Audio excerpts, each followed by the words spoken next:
Thank you, Amarjit ji, Honorable Vrinder Sharma ji, distinguished guests, ladies and gentlemen. A very good day to you all. Uh, I congratulate you all on the 6th International Day of Yoga, and I must thank the APPG on Indian Traditional Sciences and particularly Amarjit Singh ji for organizing this event and giving me an opportunity to be here on this virtual platform to be with you all. And I also thank the APPG for actively working to generate greater awareness about yoga and Indian traditional medicines in the UK.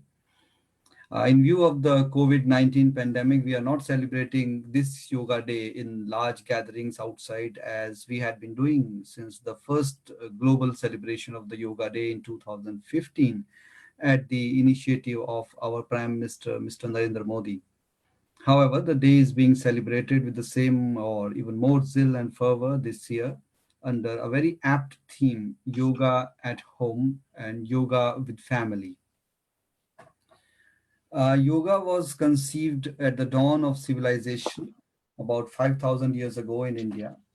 As the Indian civilization continued to march ahead, Vedas, Upanishads, Ramayana, Mahabharata, and many great works were produced, crystallizing deep philosophical ideas of India, which would last forever. However, yoga continues to remain a fundamental vision of life. During this time of global health crisis and stress, Indian philosophy and yoga have become even more relevant than ever.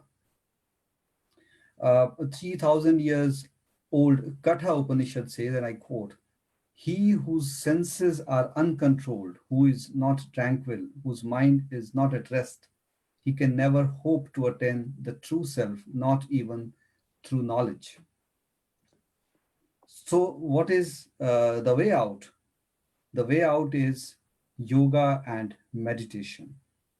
As we all know, yoga quite literally means to unite mind with body, to unite oneself with the mother nature around us, and to unite oneself with the higher self, which is within us and is of yoga leads one through each of these stages of unity and harmony in that order. However, I would like to stress that we would be committing a grave mistake if we take yoga as just a simple physical exercise. It is much more than that.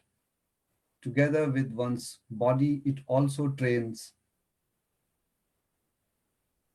Can everybody hear me? Yes, sir, I can hear you. Okay, thank you. I got a message that my internet connection is not stable. So I continue. Together with one's body, yoga also trains one's mind. And today we live in a world which is afflicted by turmoil, and now with COVID-19 pandemic, the state of mental and physical health have deteriorated considerably. It is estimated that 70% of the costs incurred on health are on chronic diseases like diabetes, heart diseases, hypertension, arthritis, and others. There are hardly any permanent solutions to these, either through medicine or surgery. And doctors across the world agree that inner peace is essential for a healthy immune system. The great sage Patanjali, who wrote the Yoga Sutras, describes the mind as a restless monkey which is constantly distracted. However, meditation and yoga can help us in controlling the frenetic activity of the mind and achieve inner peace and harmony. Through yoga, we are able to land in a peaceful sanctuary away from the turmoil of the world. This state of mind and inner balance helps our body and immune system to become stronger. It is essentially the balance within us which protects us and heals us. In this time of COVID 19, inner harmony and the peace of spirit within us are most essential to fight the pandemic and also all the other disorders which our lifestyle gives us. This is our first, and these are like the balance is our first and foremost natural defense against the ongoing pandemic and all other diseases and disorders. Sustained practice of yoga and meditation would promote overall wellness, a healthy body, and a healthy mind. You must also remember that yoga is first based upon yama, which means moral discipline, and niyama, which means observances. This is the ethical foundation of life and it is the basis of yoga. In essence, yoga is the Indian philosophy in action.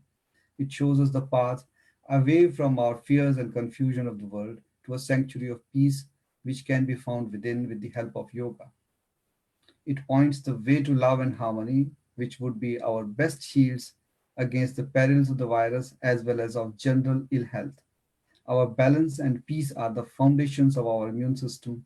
If we can preserve that, we remain much stronger and less susceptible to diseases. And before I conclude, I would like to thank you all for joining us today for this event. And my special thanks to Mr. Amarjit Bhamra for his efforts to promote yoga and Ayush and also for organizing today's event. Thank you very much. Thank you.